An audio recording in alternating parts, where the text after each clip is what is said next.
I'm warning you, we'll open fire! I'm not kidding around! Step out of the kill zone, now! You're the one who helped my Luna then, huh? Thanks for that. Circumstances required me and my wife Luna to leave Far Harbor some years back. Faye and Lily led us here, to Diamond City. The department was barely established back then, and they were looking for recruits. I have some security and combat experience, so I signed up. My wife was hired to restore old combat armor for the deputies, but later her skills at textiles came in handy for the fabric operation. We earn our keep, and we get to raise our kid in safety. Sounds like a good deal to me in a world like this. Luna is my wife, mother to my child, and the best tailor and armorsmith you'll find in the Commonwealth. We met in the woods by chance one day. The rest, I'm sure you've heard already. She took me, my wife, and my baby, only a few hours old, under her protection in the department after Lily found us up north. Just as important, she gave us both a way to be a part of and assist in that protection every day. We earn our keep with a clear conscience. As for the sheriff herself, I don't know much that isn't common knowledge. She was raised in the Brotherhood of Steel with the lieutenants. Then spent some time with them as outcasts until she took a job as a caravan guard, which led her here. Bad timing caught her in the middle of an intense gun battle that turned out to be the catalyst for the formation of the department. You can ask Sergeant Oaks all about that battle. He was on the front lines with her. It's a doozy of a story. He loves telling stories. As far as my own experience with her, she's got to be one of the best military commanders in the Commonwealth. She's a natural leader. She teaches, you listen, and before long, you and her squad are doing what you swore was impossible. She doesn't just show us how to be better. She makes us better, like a real leader. I've been from Far Harbor to here with a pregnant wife, and I've talked to every doctor, midwife, doula, and Karen on the way because of that. The medics are all bad jokes that need the medical textbooks by their sides as they operate on you. They try their best, I'll give them that. But Barb's the real deal. I don't know what advanced education Vault-Tec made for the residents, but it has to be thorough and advanced. If there were more people like her before the war, we might be living in a very different world right now. I can tell you that if you're with them, your only chance of living is to walk away now and never come back. You won't find a single sympathizer here. I also can tell you that they're incredibly science smart, but stunningly stupid at strategizing operations towards an effective goal. No, really. Think about it like playing chess with those fancy chess pieces that are perfectly crafted works of science and art. Rare metals and high tech. Imagine these Institute scientists machine them to the exact tolerances that have never been seen on Earth before. And then the scientist is so bad at chess he shits on it. Literally. A big smelly turd held up as something innovative on the back of a beautiful obsidian work of art. Sound like anyone you know? If they've got an endgame, they have us completely stumped. But that doesn't make them any less dangerous. Maybe even more so. Who can predict an idiot's next move? I don't know much about them. The city natives tell me they used to be a pretty impressive fighting force reduced to almost nothing now. It's a shame, too. We never had anything like that in Far Harbor. Security was me, and any other guy someone in trouble could talk into helping them. Sounds like they could have worked well with this organization. We didn't do much in the way of security out there beyond the fence. Oh, we love us some railroad around here. Let us know if you know where they're at. We've been wanting to send them a message. Gunners? Gunners are quite a bit smarter than the Institute on the battlefield, and their main motivator is money. That makes them more dangerous battle to battle, but easier to predict long term. They won't go after anything if it isn't profitable. Ergo, we make hitting the Fens and DC so costly that they never profit, and they won't attack us. It's a defensive strategy that requires vigilance and a bit of what the sheriff calls psyops. We spend a little extra effort to make sure they see us on that wall, well armed, and looking back at them. It's worked very well. The city used to repel several smaller gunner attacks per year. Then there was the huge attack that started the entire sheriff's department effort. They nearly lost Diamond City that day. Her first move was to send a clear message to the gunners after that battle. They haven't been back since. They're a cult, like every other religion, plain and simple. Brainwashing starts early, and happens often. They're persistent, I'll give them that. It takes dedication to believing your imaginary friend through adulthood. Some of them are there just for the food and security, but enough are true believers that you have to assume they all are if you're a stranger. They're a strong presence up in Far Harbor, with the firepower and body armor needed to back it up. I'd steer clear of them. You can only trust them as long as your interests align, and theirs will always align with what their leader tells them, which may or may not be what you want from one given second to the next, whether your back is turned or not, if you understand what I mean. Many of the residents on the inside take what they have for granted. They've been hiding behind the wall too long. Some of them could use a good scare from a feral ghoul to remind them of the world we live in, if you ask me. A decadent society obsessed with consumerism built this to pray to the gods of money and recreation. It ended predictably. That was over 200 years ago. These days, we run the FSD out of it to keep the Fens and Diamond City safe for traders and civilians. The Sheriff and Barb have seen that we have a strong economic base to ensure self-sufficiency for the foreseeable future. The Sheriff's Department was born out of an intense battle that nearly toppled Diamond City, but for the Sheriff's intervention. You should ask Sergeant Oaks about it at the front gate. He loves telling stories. It's a smelly island full of paranoid but well-meaning people living in a small world. The radiation up there is, well, it's different. It's a pervasive fog in the air that somehow stirs up and mixes with the fallout from the war and hangs there, day and night. You can feel it burn your lungs when you breathe it, so you learn to avoid it. Right away is only so much help. There's something else in the fog. Nobody knows what it is, but it causes brain damage over time. Drives the hunters who have been out there too long psychotic. Good men you grew up with but haven't seen in a while try to kill you on sight one day. Common townspeople growing antisocial until they're just balls of hate and resentment, waiting for a spark to explode. Whatever's doing that in the fog isn't just radiation. I've never seen rat poisoning like that. Barb thinks it might be heavy metals in the fallout from the war in the seawater, stirred up by the churning breakers. She might be right, but we left that place behind long ago for a good reason. I can say it out here. McDonald's a fucking synth, for sure. No leader sits by while a foreign influence butchers one of their own residents. What sort of gutless piece of shit would do nothing? Or worse yet, help in the cover-up. When that's either compromised, spineless, or outright working for them. That's the sort. Getting rid of McDonough was the best thing that ever happened to this city. The Institute is gonna have a hell of a time trying to kidnap and replace the entire Diamond City Council. More than a few of us are pushing for Piper to get on that council. There's no way in hell she's a synth. We have the tools to find them and keep them out. Now the civilians need the will. That's where she comes in. They were already here when Luna and I joined up. They're all that's left of the Sheriff's original squad, and came here to help her. Pity. I didn't get to see them ride into town on that horse-drawn cart hauling that power armor that got them the nickname. Must have been impressive. They may be a bit on the old side, but they can handle themselves in a fight better than just about anyone else here. And I have to admit, they've had a lot to teach any and all of us about being an effective fighting force. And I mean a lot. I'm glad they're around, because I'm not sure the sheriff could have done all of that on her own. A well-armed and even better trained security force capable of being the undisputed de facto authority of 12 square blocks of downtown Boston. Mayor Henry Roberts saw that simply having a wall wasn't enough of a deterrent to invaders. Walls give them time to plan and don't shoot back. The mayor effectively made those walls 2 blocks thick and lethal when the sheriff agreed to stay and lead an autonomous security force. I'd say we're at their service, but really we're at the service of whatever the current situation in the Fens demands. Now, if we see someone planning on heading Diamond City, Harkins removes her brainstem from 1,000 yards away. No more brainstem, no more problems. I have never owed anyone more than I owe Lily.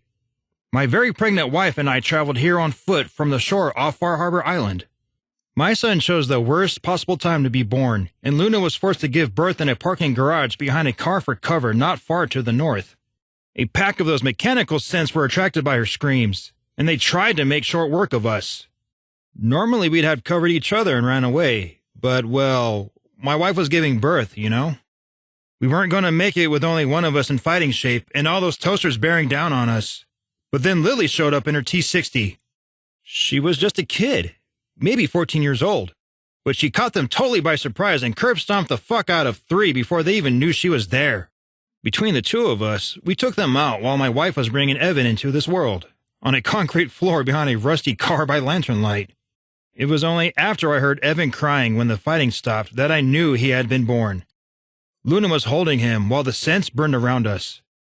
Lily brought us back here, explained our situation, told the sheriff to go fuck herself because of an old grudge, and then returned to the Atom Cats. Oh, And to this day, she's the only person I've ever seen tell the sheriff to go fuck herself. No joke.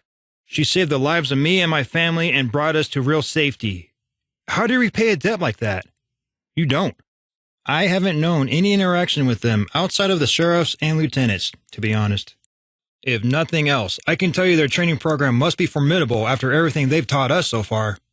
I've been advised by multiple people that the actual Brotherhood is best kept at an arm's length, however. Yeah, the annoying one, right? No way! Ha!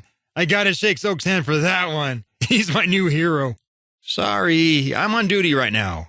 Got my wife and kids to protect. We can chat when I'm off later on if you can find me. Hey there, what's going on? Yeah, what's up? Yeah, how's it going? Have you seen the collection of gadgets Lieutenant Crenshaw has in his room? I guess being the first scout into a place has its advantages. I thought I knew growing plants living up in Far Harbor. I didn't realize how wrong I was until I saw Barb's greenhouse. It's amazing, isn't it? Diamond City security? Useless as tits on a ghoul. They say the sheriff can bend a steel wrench with that arm of hers. I believe it. There's an entire fusion core powering just a few servos. Those fusion core powered synth skull maces are Lieutenant Dan's brainchild. He may be a fun-killing stiff, but he's a smart fun-killing stiff. I know it sounds cocky, but power armor slows me down too much for my comfort, so I usually don't wear it. The children of Adam are all crazy, but not all of their groups are hostile to outsiders. A little lip service to Adam can go a long way with them. The most stressful part of my job isn't keeping the merchant safe. It's keeping the greenhouse safe. That's the beating heart of this whole thing. It may be ballistics-grade glass, but the greenhouse hanging over the street like one giant collective FSD nutsack keeps me up at night sometimes. The snipers do a real good job of enforcing the buffer zone and keeping assholes off our doorstep, but I can't afford to take it for granted. Have you met my boy Evan yet? He's a good kid, self-motivated, like his mom. It makes his classes and homework a lot easier for us, believe me. Luna managed to stash us both some marine armor from the children of Adam for the trip from Far Harbor. It's the best stuff the pre-war military had. Far Harbor isn't as paranoid about scents as Diamond City. But then again, we haven't had one replace our mayor either. I hope. Did you know my son was born in a parking garage in the middle of an all-out firefight? How fucking goddamn cool is that? My wife Luna made it all the way here from the crossing at Far Harbor on foot while pregnant with Evan. She's the toughest person in Diamond City. The elaborate gauntlet outside the rear entrance slows down the jetheads long enough for our snipers to get a real good shot. You don't need any more evidence than to look at all the blood and bullet holes in the chalkboard at the top of the lift. Few make it 10 feet. If our snipers shoot out your brainstem up here, it's me who's got to clean up your body, so have some consideration and get shot on the street. Sergeant Gavin McGilly. I handle security at the service and merchant entrance to the sheriff's department. My job is basically to make sure the merchants aren't trying to kill us and shitting bricks all day that someone might attack the greenhouse. No, but I'm not the one to ask for work. Anything I have would be strictly personal business, and the rear gate is the only business I have right now. She might not have outright asked to go, but I know my wife after this long. So I figured with our anniversary coming up, why not take her out?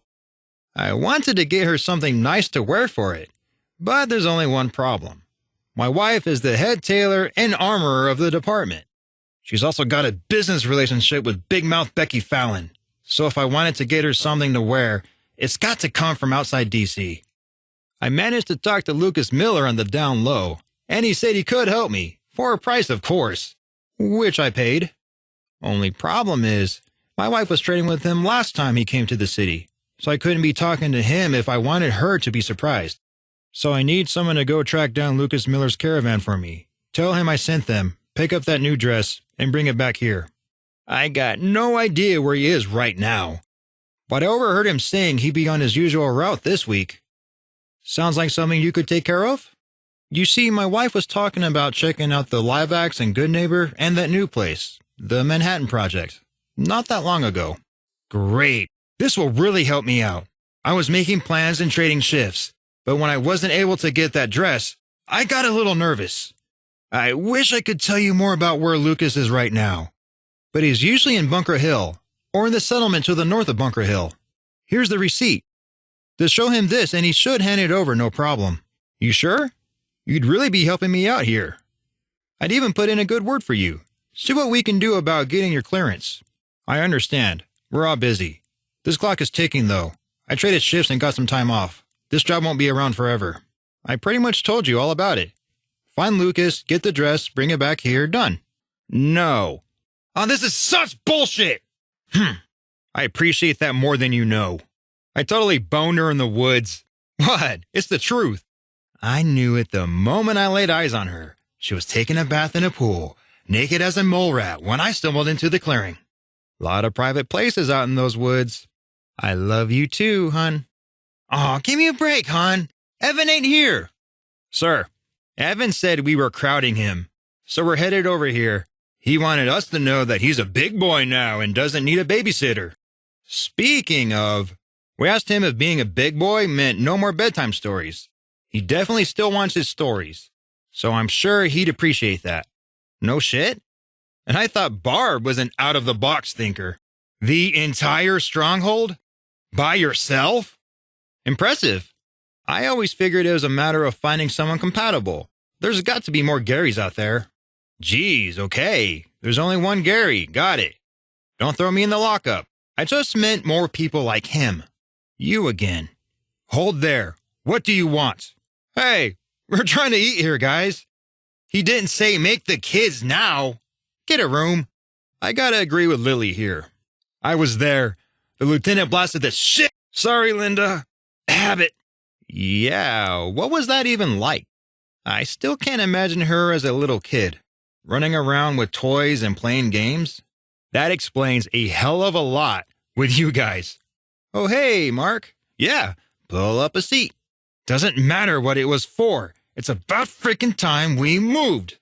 I know I'm not the only one who's had it up to here with these gunner attacks. You're right, I did. Let's get going before I get started on another rant. I have to agree. See you around, neighbor. Later on, Gary. You go onto that roof back there and do whatever business you need to with Harkins. Don't deviate and you won't spook anyone. I couldn't have said it better myself. The what now? You old softy.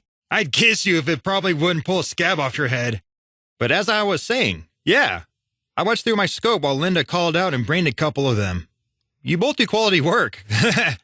Your ancestors didn't have to go through some sort of ordeal and get chopped into food for a Vault-Tec experiment, did they? Take care, my man. Thanks for showing up. That's disappointing. I guess my wife misjudged you. Don't suppose you reconsidered the job. Any luck with the dress yet? Okay then. I'll be here for a while yet. Just show the receipt I gave you to Lucas Miller. He'll give you a package to bring back here. Not too much to it once you find him. Sorry, but I don't really have time to talk while on duty. There's a lot of rooftops and perches to keep an eye on. I mean, I appreciate the favor you're doing, but I've already spent too much time on duty distracted by this. My wife and kid are behind that wall. This is great news. My wife is going to be so surprised. Then yell at me for buying from someone else. So I mentioned you were helping me out to Lieutenant Harkins. Turns out she also needs a favor done, if you're up for it. She's up on the rooftop back there. Head through the gauntlet behind me and up those stairs back there.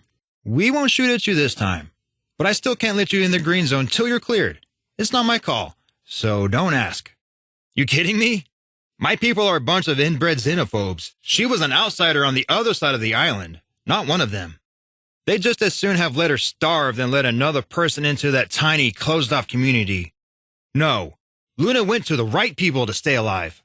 So, Terry, which vault are you from, anyway? Never heard of it. Of course, I'm no vault expert either. Where is it? Hey, I know where that is. That's way up north in the Annex Zone. I've never been there, but I heard caravans mention it from time to time. And it's still functional? That's only the second one I've ever heard of still working. The other one is Barb's old vault. What's that mean? Well, I'm glad you got your ass out of there before they did any weird genetic stuff on you. Hey, neighbor, what's happening? Hold up! Don't cross those red lines or we open fire. This is your only warning. What's your business here? What do you want now? You got nowhere else to be. Yeah, you need something? Thanks for grabbing that dress for me again. I appreciate it. Congrats on the deputy post. Watch out Lily doesn't get you killed. Deputy, sorry, can't talk right now. On duty. They're back! Lower the lift and open the gate! Thanks for bringing Lily back to us. But you still haven't gotten official green zone clearance. So, move along. Go look somewhere else. We're pretty paranoid of strangers around here. And we're armed. Oh God. Here it comes. Never ask Lily about her power armor, Terry. Yep, he's a big boy now. He's even taking visitors. Maybe you'll get lucky and he can pencil you in. Hey, that's a restricted area. Stay out of there or add to the pools of blood. Letter? Oh, it's you. Nobody here's gonna give it to you straight. But you signed up for one of the most dangerous jobs in Boston. I love her to pieces, but Lily's fucking crazy. I have no idea how she stayed alive this long. I just know her sidekicks never do. I told you she was crazy. Like, real certifiable crazy. People say she put a raider into an industrial meat grinder once. I think she's in competition with Pikmin, for who can scare the shit out of raiders and disturb the rest of us the most. Sorry. My point is she's reckless to the point of having no self-preservation instincts sometimes. And she really likes hurting raiders, hurting them bad. Look, I appreciate you helping me out with the dress there, but it's not that easy. The decision isn't mine. You gotta take it up with the sheriff, and she takes it up with Sergeant Oakes. It's the two of them you should be talking to. Well, then it sounds like you've got no business here. Sergeant Gavin McGilly, and the one not letting you pass this point unless you've got clearance. You don't have clearance. You're standing at the Service and Commerce entrance to the Fens Sheriff Department, and you look to be one big fat ass shy of a merchant caravan. So the letter. Yeah. Heard about some of the things you've helped out with, and I figured I got my own favor that needs done. This one needs to be kept quiet for a different reason. It's personal. So I need someone who isn't in the department to handle it. I've never been nothing but nice to her. It's just, well, you see what happens to her sidekicks. There's the one who got permanent brain damage, then the one who was eaten alive by ferals, and the one who died trapped in a super mutant brothel. I mean, who the hell has ever heard of anyone dying of hemorrhoids before that? Show of hands? Yeah, I don't see any hands. I don't. Sir,